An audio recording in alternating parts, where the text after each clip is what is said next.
week, Father, is technology. That's kind of why we brought you here to meet the students. Why are you in Belize, and what are you doing there? What are the real needs of the people in Belize? All right, good morning. This is absolutely surreal. Let me just start off by saying that. What am I doing in Belize? I was just ordained priest a couple years ago. Most of my ministry work has been with street gangs in Los Angeles, in Chicago, and North St. Louis. Belize right now is going through a really tough time with gang violence, and so the Jesuits asked me to come down here to try to understand what's going on and to see how we can respond to it. You asked about what I'm specifically doing. I run a not-for-profit corporation here called the Center for Community Resource Development. We're doing a couple things. We're doing community organizing, so teaching people that they have a voice in their own government, that they're stakeholders in their own neighborhoods. We're doing job placement, and we're doing job creation. We run a bakery, and we run a confectionery, and looking to start up new small ventures. So jobs are a big issue here. You asked about the needs of the people here. The needs are huge. Belize has the 6th highest murder rate in the world.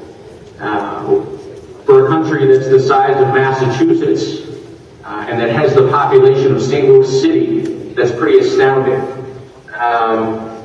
Much of that violence is being driven by drugs that are being consumed in the United States. 90% of the cocaine, it's estimated, that goes to the United States goes through Guatemala and Belize. And the body count that is leaving in its wake is huge. There are other factors that figure into that. The lack of education.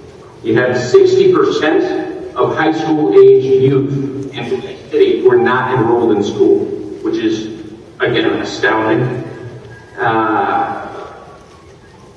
The need for jobs is huge. The unemployment rate right now in Belize is 23%.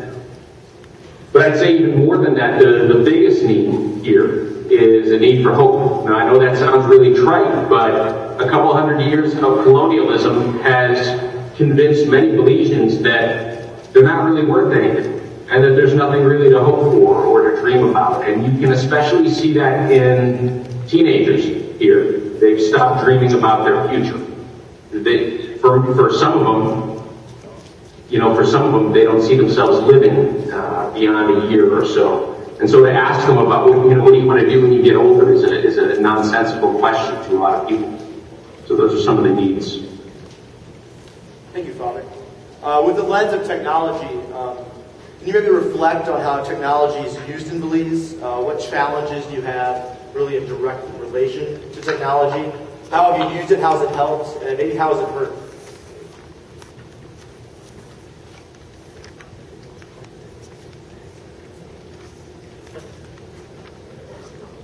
Sure.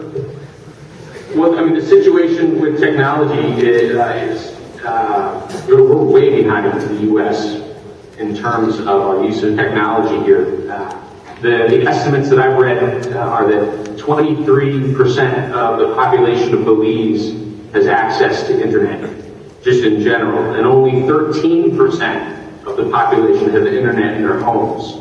So that really limits things like if companies want to do internet marketing, it's just not real profitable yet.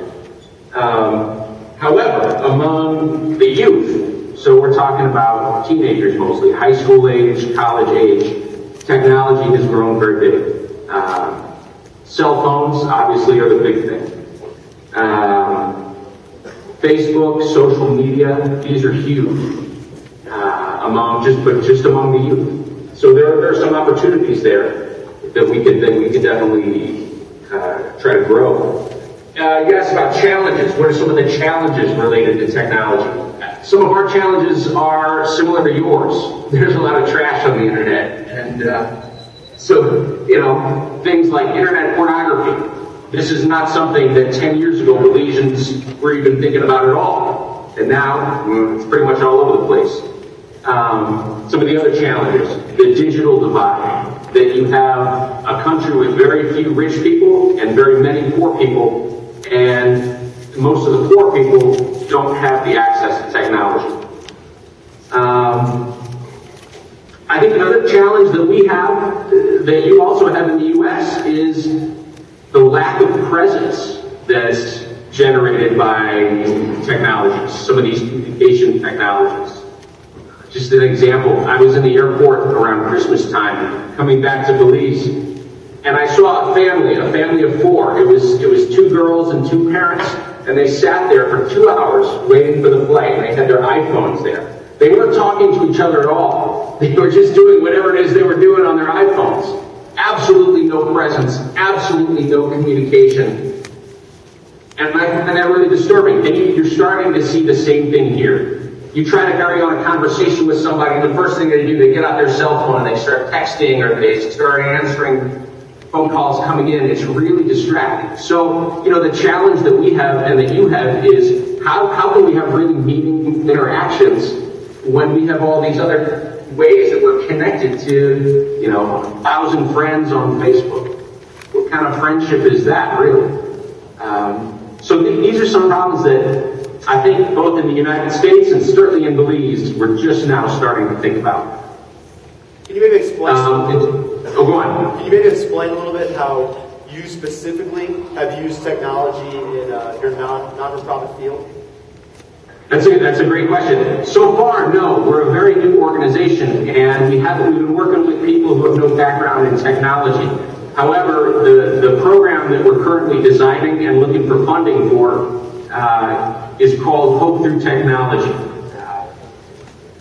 The information communication infrastructure here in the Caribbean has grown a lot, and a lot of U.S. companies are beginning to outsource low-level tech support stuff.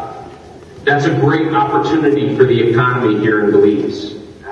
But we don't have enough people who are trained in information technology to be able to really capitalize on it.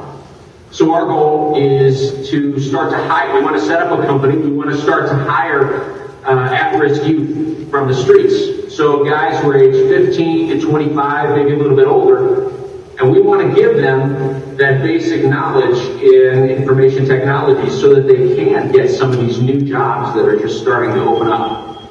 But more than that, the technology is just the excuse, and the job is just the excuse to get them in the door.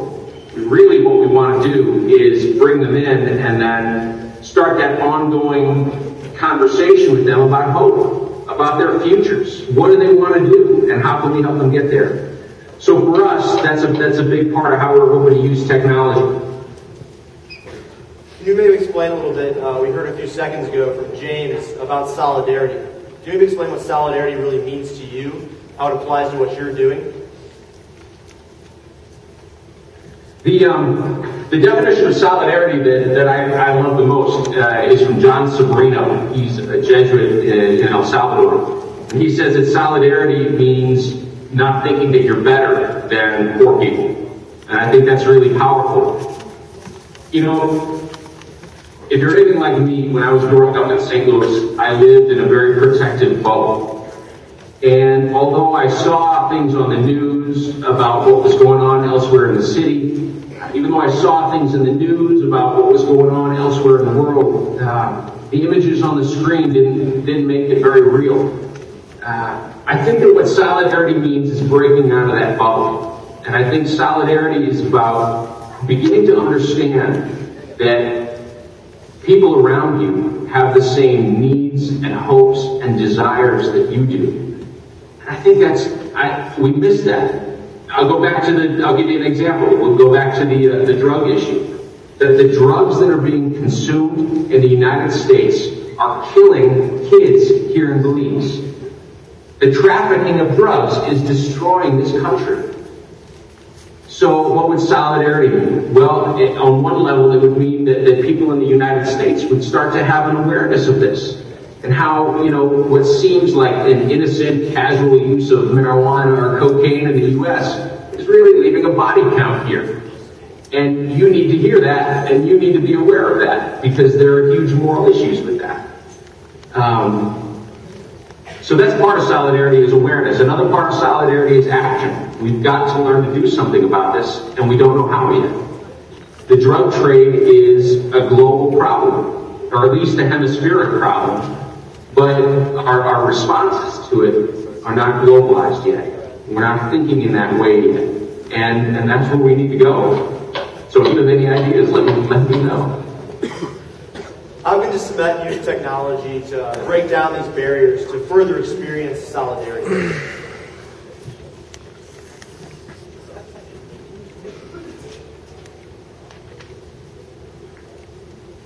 Well, that's a great question. I'm going to answer your question by not answering your question. I think first thing, take some time to turn off the technology. Turn off your cell phones. Turn off the TV. Turn off the video games. Turn off the internet and have real, honest-to-God conversations with people. And not just the people that you know, and not just the people in your neighborhoods or your communities, but get out and do some volunteer work. Go into different parts of the city. Go up to the Ville neighborhood of St. Matthew's Parish in North St. Louis. Get up there and get to know people. Be there. See the sights, smell the smells, hear the stories. That's number one. Now, to answer your question and a little bit more directly about how to use technology, technology is changing the questions that we're asking. I've heard people describe what's happened in technology as an epistemological revolution. In other words, the way that we talk has changed, the way that we communicate has changed, even the way we think has changed. And what counts as knowledge, for better or for worse, has changed. We haven't even started asking the questions we need to ask yet. And I think for people, I don't consider myself old. I think for people even in my generation, we're not asking the questions. I think people in your generation who have grown up with the internet, who have grown up with some of these cutting edge technologies, you guys need to help us figure out what questions to ask. You need to teach us. The other thing that in terms of concrete ideas, I don't have too many, but one that I do have, one that I would love to see happen. We've got a primary school here at the parish with 700 kids. There's not a single computer. But I would love for them to get computers, and I would love to do video link-ups with a primary school in the U.S. Kids who grow up here in Belize City, their world is about this big. And I would love for them to have regular opportunities to interact with folks from a different culture, people who look different, people who talk different. That's where right now anyway, that's what I'm thinking. But like I said, very open to new ideas. Thank you, Father. Are there any really further challenges you have issued for Smet during this mission week?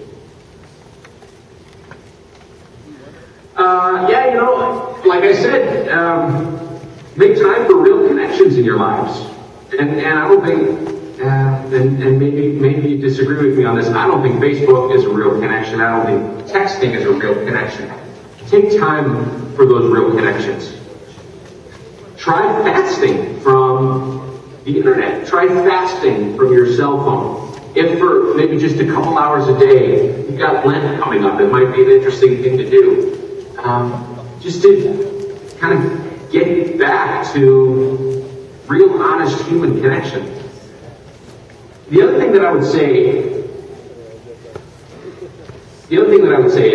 as you're contemplating your futures, and as you think about, and this is especially for juniors and seniors, as you think about where you want to go to college or what you want to study, what you want to major in, I want to encourage people, especially those who have gone through Jesuit schools, to major in things like business and information technology.